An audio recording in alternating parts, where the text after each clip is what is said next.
cirugías que se ha hecho. Se ha hecho 5 cesáreas, las 5 cesáreas. Se ha hecho cambio de sexo, cambio de sexo. Se ha hecho implante mamario, implante mamario. Se ha hecho una esterectomía. Todas esas cosas las tenemos que ir poniendo en antecedentes personales quirúrgicos, ¿ya?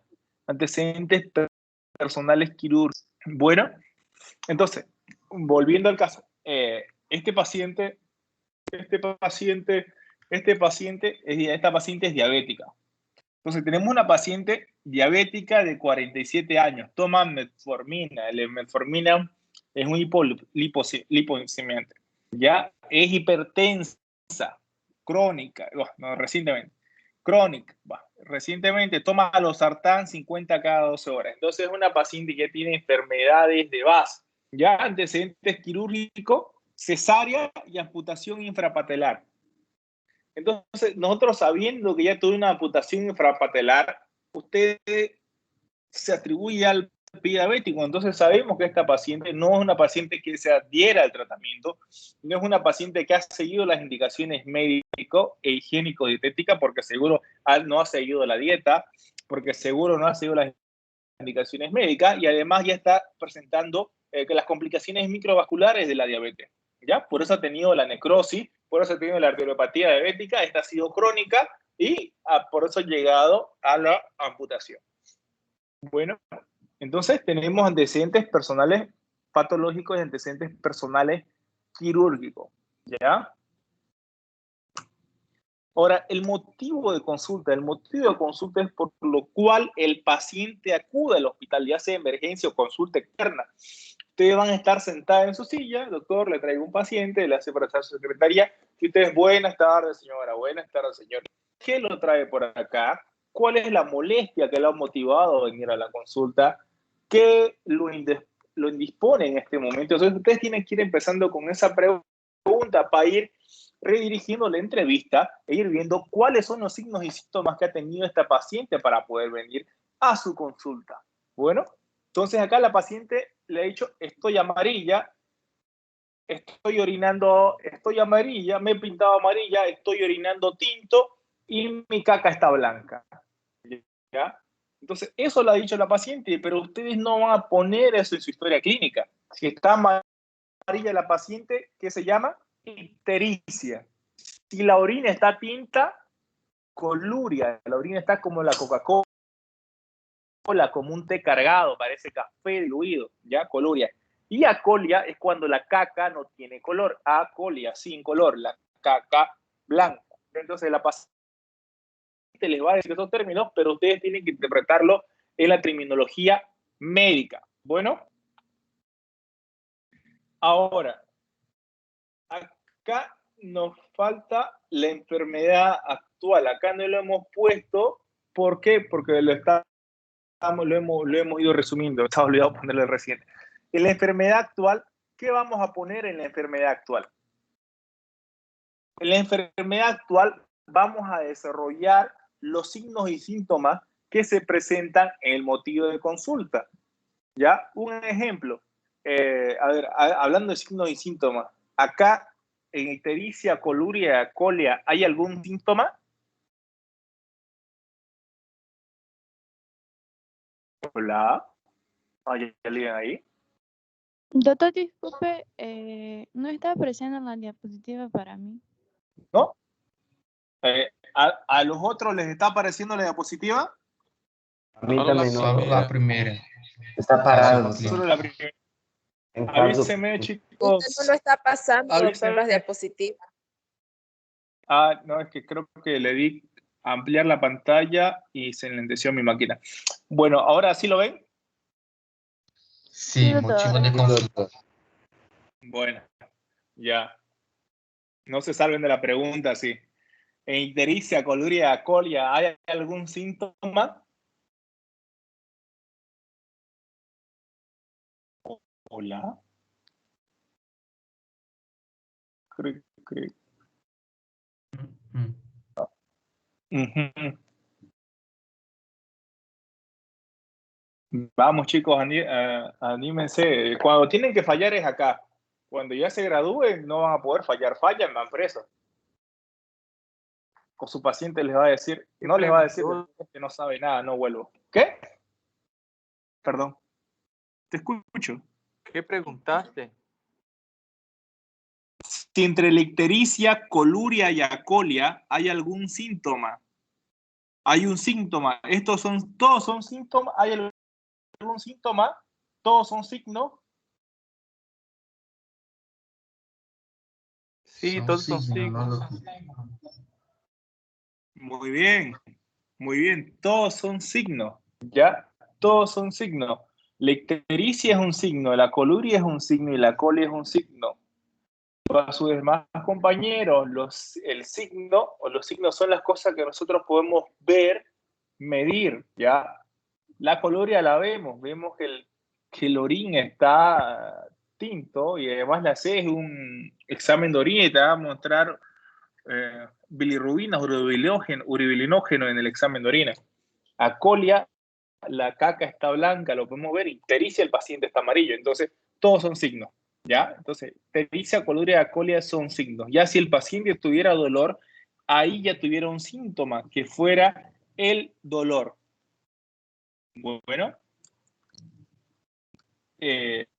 siguiendo, hemos hablado, han visto la parte de antecedentes personales patológicos, antecedentes personales quirúrgicos. Entonces, todo esto lo vamos a ir debatiendo, ¿ya?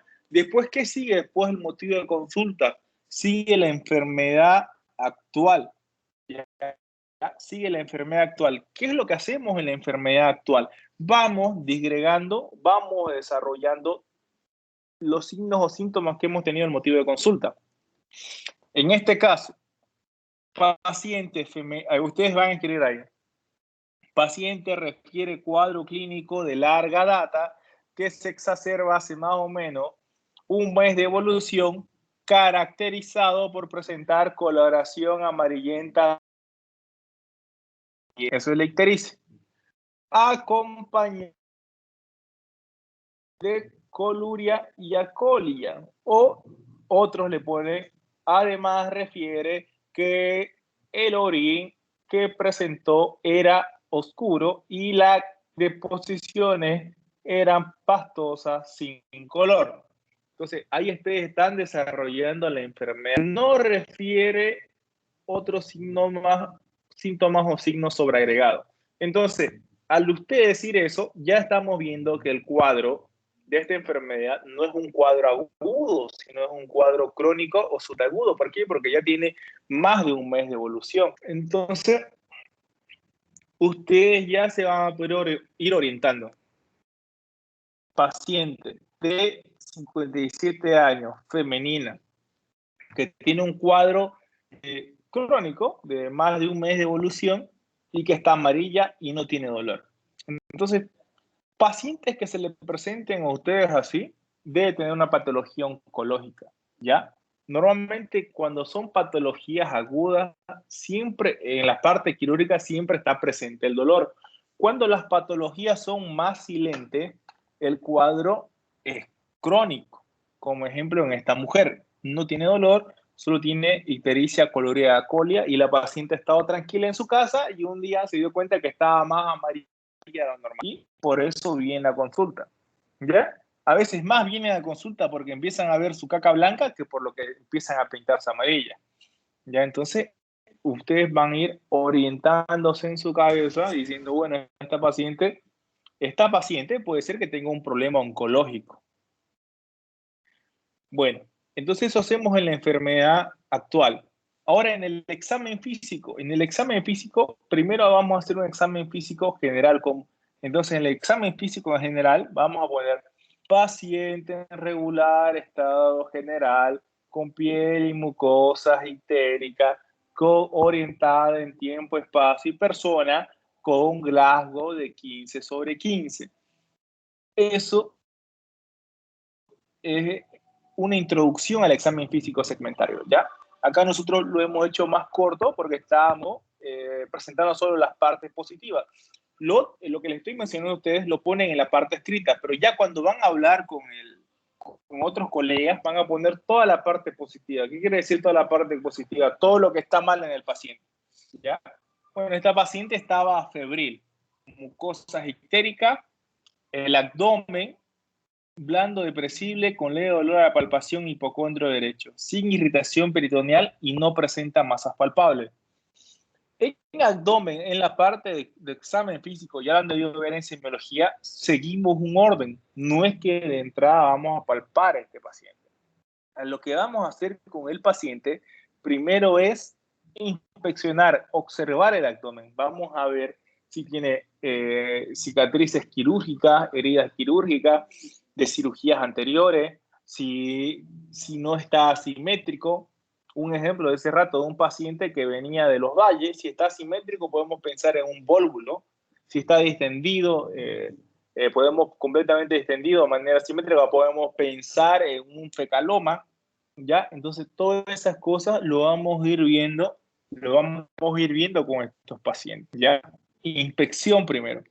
Después de la inspección, ¿qué viene? Viene la auscultación. Que es la auscultación. Nosotros nos ponemos el fonendoscopio y ponemos la campana encima de la panza, de la barriga,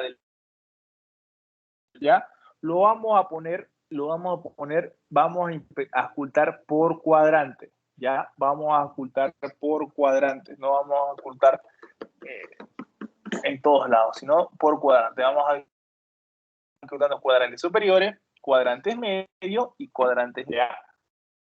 No se olviden, cuadrantes superiores, medios, inferiores o al revés, pero tenemos que ir auscultando un campo en cada cuadrante, ¿ya? Igual no nos olvidemos que el abdomen, ¿cuántos cuadrantes tiene? 9. Bien, eso es un crack, viejo. El abdomen tiene 9 cuadrantes, 3 inferiores, 3 medios y 3 superiores. Ya los 3 superiores son hipocondrio derecho e izquierdo, epigastrio. Los del medio son mesogastrio, flanco izquierdo, flanco derecho. Y los de abajo son hipogastrio, fosa ilíaca izquierda y derecho. ¿Ya? Entonces vamos a ir viendo, auscultando en esos cuadrantes. Luego de auscultar, recién vamos a palpar. ¿Ya? Entonces primero miramos, luego escuchamos y luego tocamos. ¿Ya? Cuando vamos a empezar a tocar, vamos a hacer la palpación. La palpación, vamos a ir palpando primero, un ejemplo, un cuadro de apendicitis. Si le duele en apendicitis, les va a doler la fosa ilíaca derecha. Entonces, no vamos a empezar palpando eso, vamos a ir empezando palpando desde arriba. Si le duele la fosa ilíaca derecha, vamos a empezar palpando el hipocondrio derecho, o sea, arriba. Y luego vamos a ir bajando. Hipocondrio derecho, epigastrio, hipocondrio izquierdo, mesogastrio, flanco izquierdo, fosa ilíaca izquierda y hipogastrio, y luego vamos a llegar a la fosa ilíaca derecha, donde es que le está doliendo al paciente, ¿ya? Entonces la palpación la hacemos así. Igual la percusión, ¿ya? Empezamos del lado que le duele menos al paciente. Entonces, en este paciente está amarillo, no tiene dolor abdominal, ya, y no ha tenido fiebre. Entonces nosotros hasta este momento estamos descartando algo que se llama colangitis, ¿ya? La colangitis es la infección de la vía biliar, ¿ya? Entonces, si este paciente, aparte de estar amarillo, aparte de tener la colitis y la colia, estuviera con dolor en hipocondrio derecho y tuviera fiebre, ya podemos estar diciendo que el paciente está en un proceso séptico, que tiene colangitis. Bueno, progresemos, continuemos. Ya, después que a este paciente le hemos hecho el examen físico en la parte de abdomen, nosotros siempre vamos a pedir y vamos a complementar con laboratorio. ¿Ya? Sabemos que el paciente está amarillo, no ha tenido fiebre, bueno, entonces puedo esperar y estudiarlo mucho más al paciente. Entonces ya ustedes directamente con la clínica, con el examen físico y con la exploración semiológica, acaban de descartar. Sabe que el paciente, pero no saben si es por un tumor, por una coleocolitiasis o no. ¿Por qué? Porque a esta paciente no la han operado de la vesícula. Hay posibilidades de que sea tanto benigno como maligno. Pero el tiempo de evolución de la enfermedad les hace pensar en algo más maligno. Todas las patologías malignas en la vía biliar a veces son silentes y el cuadro es crónico, no es tan abrupto, no es tan agudo. ¿Ya? Este paciente le vamos a pedir laboratorio, le vamos a pedir hemograma, le vamos a pedir TPINR y le vamos a pedir el hepatograma, las bilirrubinas, fosfatasa alcalina y las transaminasas. Y también amilasa, ¿no? Porque cuando tenemos un paciente que esté amarillo o presente dolor abdominal en el cuadrante superior, en los cuadrantes superiores, a estos pacientes hay que pedirle siempre bilirrubinas, transaminasas y amilasa, ¿ya? Porque cuando te llega emergencia puede ser desde una colecistitis, una coleocolitiasis hasta una pancreatitis. Entonces, por eso, a todo paciente con dolor abdominal en cuadrante superior, tenemos que pedirle bilirrubina, transaminasa, fosfatasa alcalina y amilasa, ¿ya? Para descartar desde una coleocolitiasis hasta una hepatitis, hasta una pancreatitis, ¿ya? No nos olvidemos eso. ¿Qué es lo positivo en este paciente? Tiene el TPINR alterado, está con 48.9% de actividad. Eso es muy bajo. ¿Ya? Tiene las bilirrubinas totales a predominio de la directa en 11.8, la fosfatasa alcalina en 300 y la transaminasa en 250. Entonces, en este paciente, ¿en qué estuviéramos sospechando con estos estudios laboratoriales?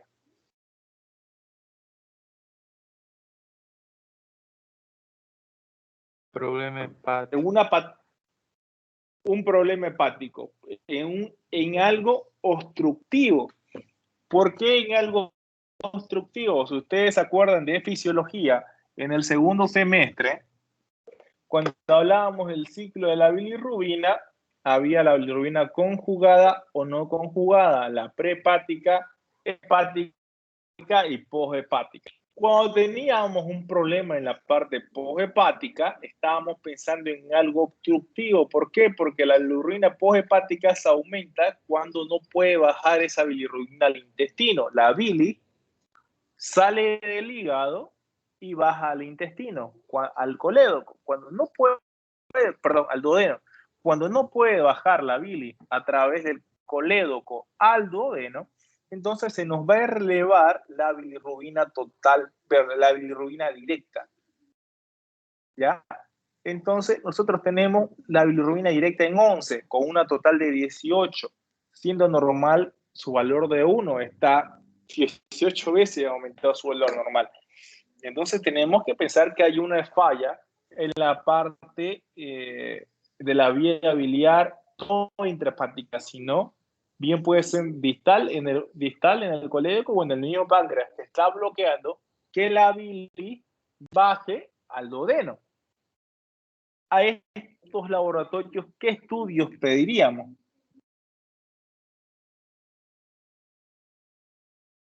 Ecografía, doctor. Sí, inicialmente pediríamos una ecografía. ¿Por qué? Porque queremos descartar que sea una coleocolitiasis. Siempre vamos a ir pidiendo cosas sencillas para ir pidiendo estudios más complejos más adelante. Bueno. ¿Qué nos dice la ecografía? Solo nos reporta hígado graso 1 grado y colelitiasis. Aunque ustedes no lo crean, no reportaba dilatación de las vías biliares, no reportaba coleocolitiasis. Bueno, entonces este estudio no es concluyente. ¿Por qué? Porque a veces la ecografía depende de qué, del operador. ¿Ya? Si yo soy una persona que no he hecho muchas ecografías hepatobiliares, no voy a tener la experiencia. Entonces, la ecografía es un buen método diagnóstico para estos tipos de patología, pero mucho depende del operador. Si no tiene mucha experiencia, nos puede dar falsos positivos, no nos puede dar diagnósticos certeros, sino nos puede confundir mucho más. Entonces, la ecografía nos reportaba hígado graso y solo colelitiasis. Entonces, algo está mal la ecografía o está mal el paciente. ¿ya? Entonces, ¿cuál sería el estudio ideal si la ecografía no nos reporta nada? En estos pacientes, para poder ver la viabilidad, el estudio ideal es una resonancia con una fase que se llama colangioresonancia. ¿Qué es lo que hace eso? Va a reconstruir la viabilidad. Es un estudio no dinámico que se va a pintar la viabilidad en fases, en la fase T1, T2 se nos va a pintar la viabilidad y vamos a poder ver la dilatación de la viabilidad. Ya ese es un estudio mucho más específico, pero a veces no lo pedimos en nuestro medio porque tiene un costo muy elevado, ¿no? Vale entre 500 a 800 dólares por acá.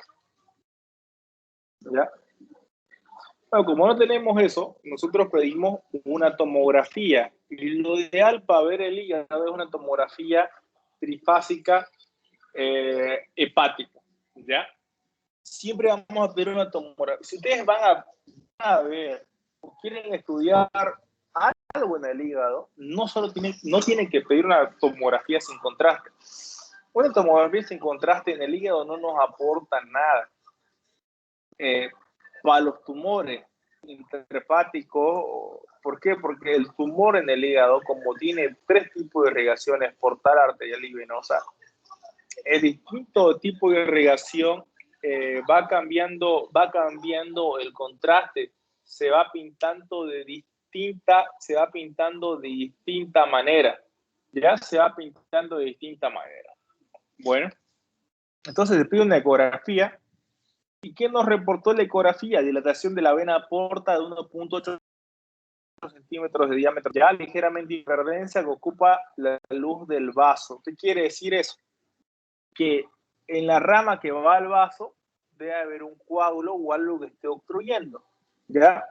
Esa imagen hiperdensa que se extiende entre la vena mesentérica y vena porta ocupando toda su luz. Entonces, ya acá nos va diciendo el informe que por el momento no ha visto nada en el hígado, pero hay una trombosis en la vena portal. ¿Ya? ¿Cómo se da la irrigación portal? La irrigación portal o la vena portal va a estar formada por el tronco espleno-mesaraico, la vena mesentérica, la vena mesentérica inferior y la vena esplénica forman el tronco espleno-mesaraico. Este tronco espleno-mesaraico se va a unir a la vena mesentérica superior. Entonces, esa unión va a formar la vena porta. Bueno, eso forma la vena porta. Como pueden ver acá, esta es una fase netamente venosa. No pudieron hacerle una vena trifásica. ¿Ya? Esto acá del medio es la aorta, riñón derecho, riñón izquierdo. Acá hay unas placas ateromatosas. Acá en la vesícula se puede ver esta imagen hiperdensa. Normalmente no se ven las piedras, pero acá se ve. Y no nos reporta mucho más. Entonces, a este paciente, si tenemos dudas con la parte sana, si estamos pidiendo algo, pensando en algo maligno, tenemos que pedirle marcadores tumorales. Entonces, a este paciente hay que pedirle marcadores tumorales, ¿ya? ¿Cuáles son los marcadores tumorales específicos para el hígado? Los marcadores tumorales específicos para tumores primarios son la alfa-fetoproteína, que esta se eleva cuando tenemos un hepatocarcinoma. El CA19-9 se eleva cuando tenemos un colenocarcinoma. Y el antígeno carcinoma embrionario se eleva cuando tenemos tumores secundarios o metástasis de tumores que están en otro, más que todo en la parte de colon. Perdón, chicos. Y el CA125 a veces se eleva en tumores cuando vienen del endometrio, cuando vienen del ovario y en raras veces en tumores pancreáticos. También no daban nada los marcadores tumorales. se vuelve a pedir una ecografía a este paciente. ¿Ya? Porque en la anterior ecografía no se veía nada, y en la tomografía veíamos, aparte de la trombosis portal, una pequeña masa, un aglutinamiento acá, lo pueden ver ustedes. Esto es páncreas, parte del páncreas, cuerpo, acá debería venir y acá hay como una masa. ¿Ya? Entonces, claro. Esta vista dessa tomografia computarizada é uma vista inferior da tomografia. ¿Perdón? Esta vista da tomografia, esta vista é inferior, esta?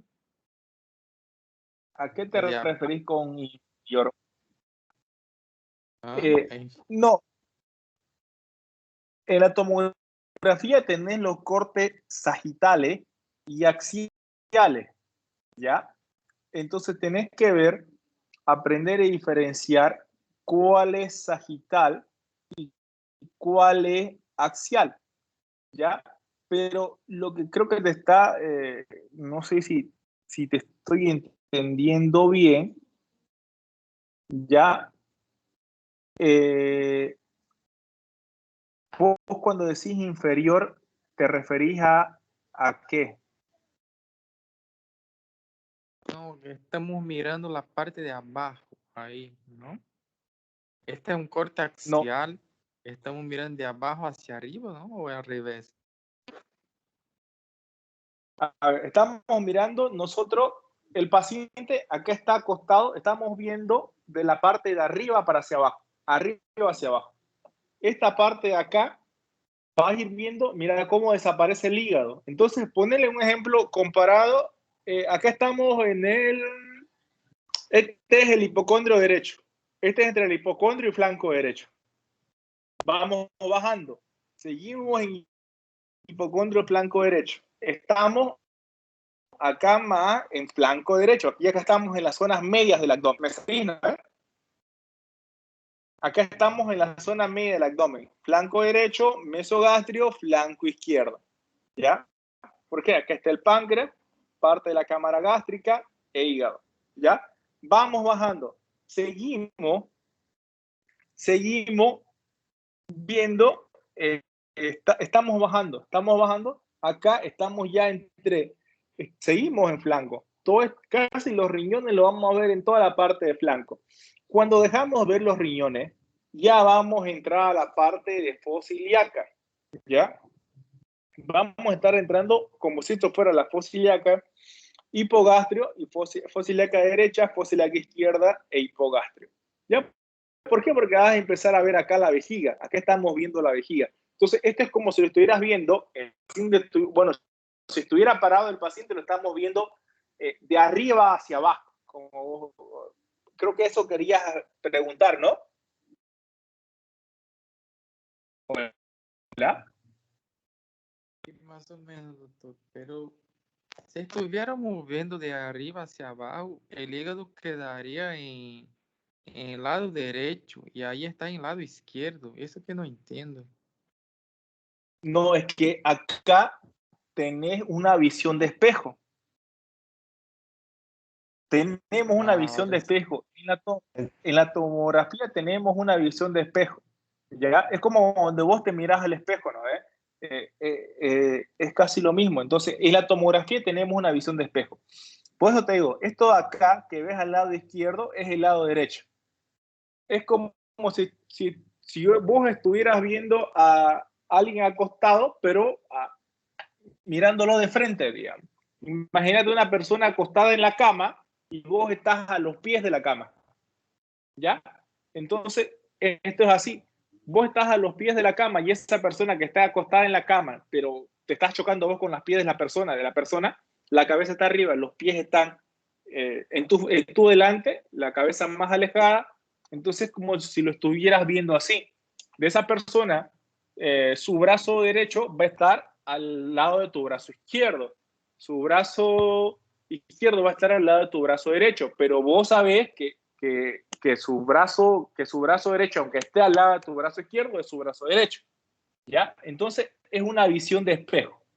¿Ya? Entonces, no hay que confundirse. En tomografía, lo que ven al lado izquierdo es el lado derecho del paciente. ¿Ya? Eso querías preguntar, ¿no? Sí, doctor. Gracias. No, si tienes otra duda, dime para que la resolvamos. O si no me has entendido, dime para que lo tratemos de explicar mejor. No, ahora comprendí. Ya. Entonces, todo lo que está a la derecha en la placa tomográfica o en la imagen es a la izquierda del paciente, ¿ya? A ver, te voy a buscar otra tomo.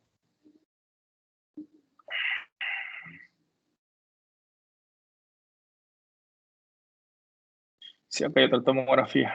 Espérame un cacho.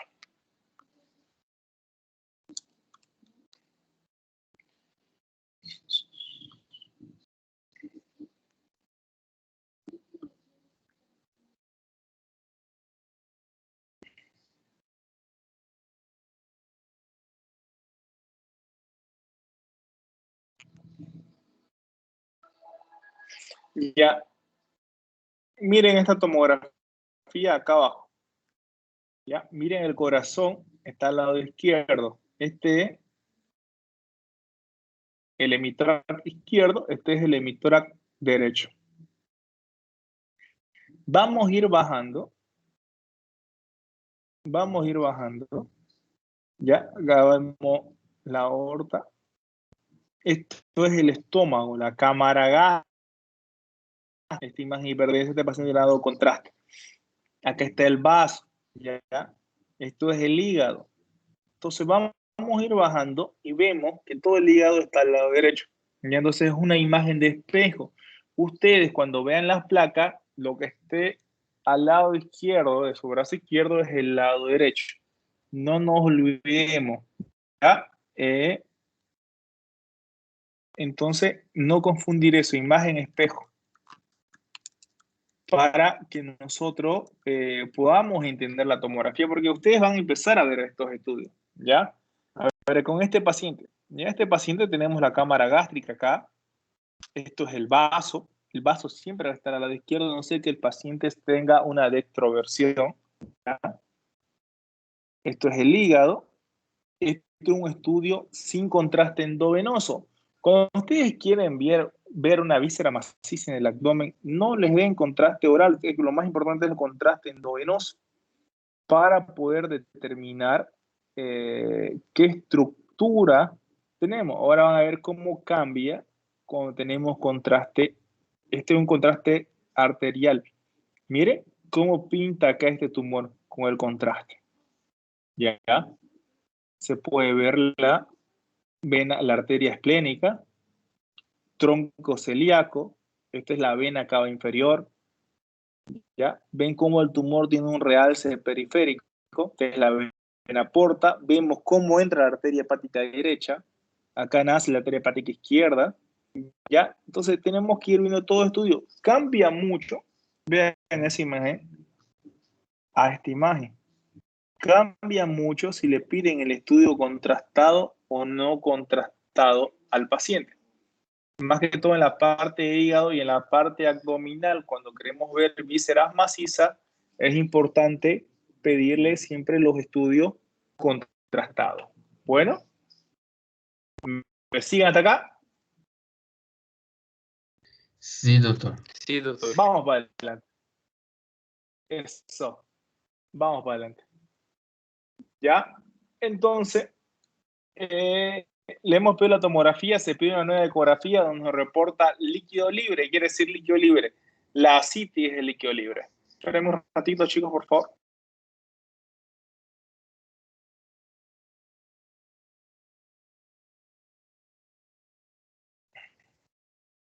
Ya, la ascitis es el líquido libre. Ya, igual nos reporta que hay una masa en el páncreas. Acá se ve la vesícula, no tiene, está el colédoco. Esta parte de acá es el hígado. en las ecografías tenemos que ver, vemos eco, vemos sonido. Vemos sonidos.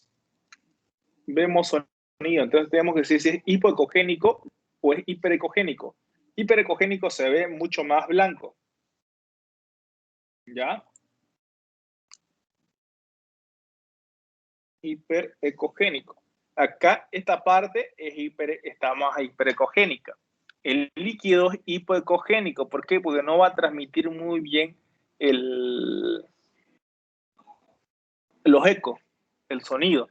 Ya esta parte, el líquida. Estamos viendo, esta es la fosa ilíaca, ya. Esta es parte de la vejiga.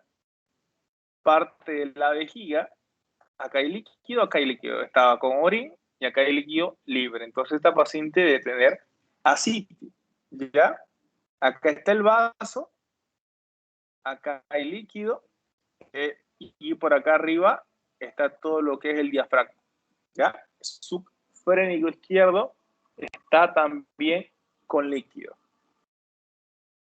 Entonces tenemos esta paciente que ha tenido líquido, que tiene líquido libre, que tiene una masa a nivel del páncreas y que se están aumentando más las bilirrubinas. Están en 26, la fosfatassacarina ha disminuido, la creatinina ha aumentado. Entonces este paciente, hemos hablado que el estudio ideal era pedir una colangioresonancia, pero no tenía recursos para hacer una colangioresonancia.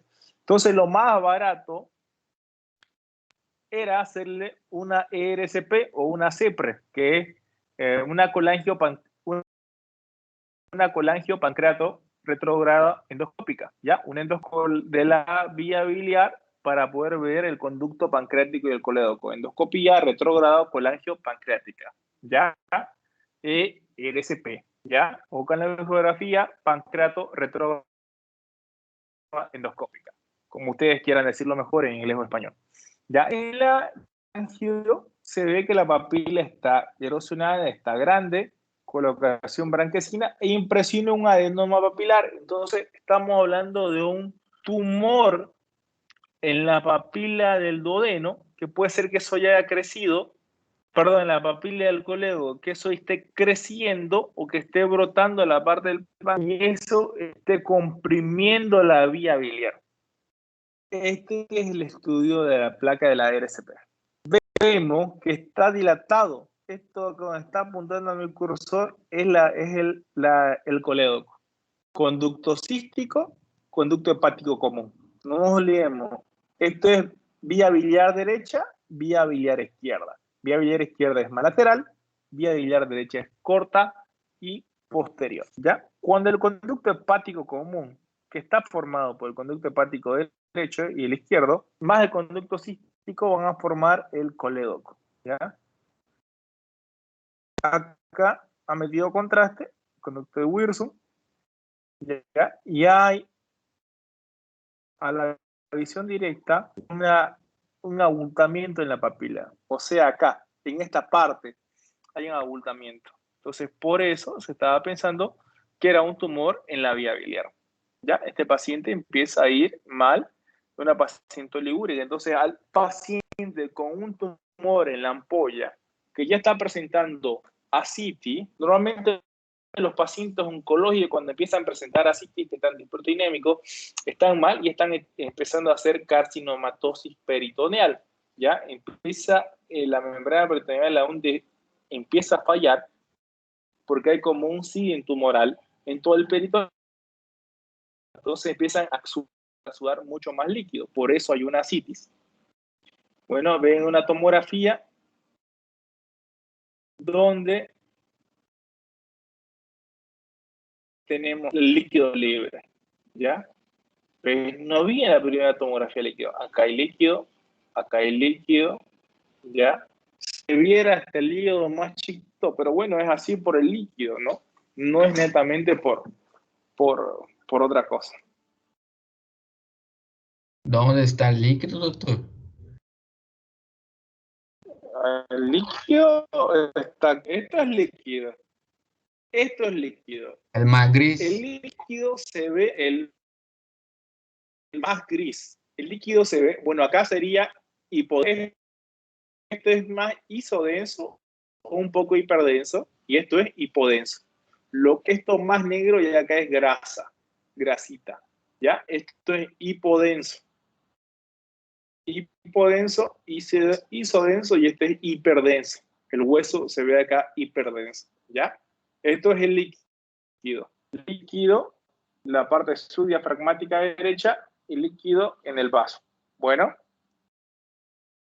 entonces podemos ver líquido arriba, líquido en la parte derecha, líquido en la parte izquierda. Acá entre medio del epíplo y el intestino también hay un poco de líquido. Acá hay un abultamiento, una masa que está comprimiendo todo. Vemos que este líquido baja por el espacio paretocólico. Ven cómo va bajando. Acá ya hay ganglio, esos puntitos que ven en la cadena ganglionar. Entonces esta paciente tomográficamente, y hay mucho más líquido acá. Esta paciente y esta es una carcinomatosis peritoneal. Bueno, hipótesis diagnóstica en este paciente que lo hemos discutido y lo hemos presentado hasta en un Ateneo Internacional, se quedó que estábamos ante un paciente cirrótico con un tumor de la ampolla, con un cáncer de la ampolla. Y cuando se hizo conducta quirúrgica, no conducta quirúrgica en ese momento, porque el paciente está en mal estado general, ¿qué fue lo que hicimos? Hacerle una paracentesis, mandar a estudiar líquido, pedir unas pesquisas de las neoplásicas, nos dio positivo. Biopsiamos, hemos biopsiado el hígado después de vaciarlo, era un estadio cirrótico, ya. La paciente solo se hizo cuidados paliativos, ¿no? Entonces, se mandó a su casa con cuidados paliativos. Ya, entonces, como pueden ver, inicialmente esta paciente estábamos pensando en una coledocolitiasis, estábamos pensando en algo benigno o en algo resecable, pero como iba evolucionando, hemos dado cuenta que era un tumor de la ampolla del colédoco y que, aparte, por el hígado se fue descompensando y esto era un estadio cirrótico. Ya, entonces, por eso los pacientes son dinámicos y a veces nos cuesta llegar a un diagnóstico certero y idóneo, a pesar de tener todos los signos y síntomas y todos los estudios imagenológicos, ¿no? Bueno, preguntas, dudas que tengan. Doutor, igual dessa conduta que só foi cuidados paliativos. A pessoa que está com, como é o nome? Carcinomatosis peritoneal, igual ela. Quanto tempo mais de vida tem esses pacientes? Estos pacientes llegan a vivir, depende de la enfermedad primaria, ¿no? Pero si ya está con carcinomatosis, 3 a 6 meses. O a veces mucho menos. ¿Por qué? Porque se van descompensando. Se van descompensando. Hacen un síndrome paraneoplásico, se llama. Empieza a fallar. Es como que el mismo organismo se da cuenta, bueno, hay tumor por todos lados, me muero. Entonces empieza a fallarle el riñón, empieza a fallarle el hígado, empieza a fallarle los pulmones, se empieza a llenar de líquido.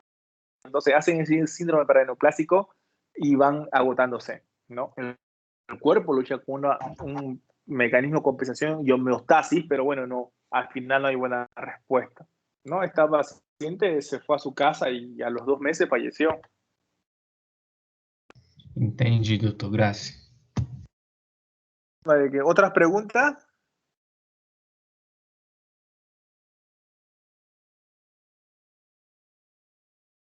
Bueno, les voy a pasar un video de una patología que vamos a ver el fin de semana, de una de las patologías. Ya, antes, bueno, no van a estar ustedes, pero igual les voy a pasar cuando tengamos la clase, vamos a ver esa patología para poder darle ese caso clínico. Ya, el tema que les voy a pasar es decisivo entrada al examen. Bueno, entonces chicos, nos vemos. Por favor, organícense, avísenme qué día entre semana son los que pueden más para poder vernos y poder trabajar. ¿Vale? Ok, doutor. Graças. Boa noite.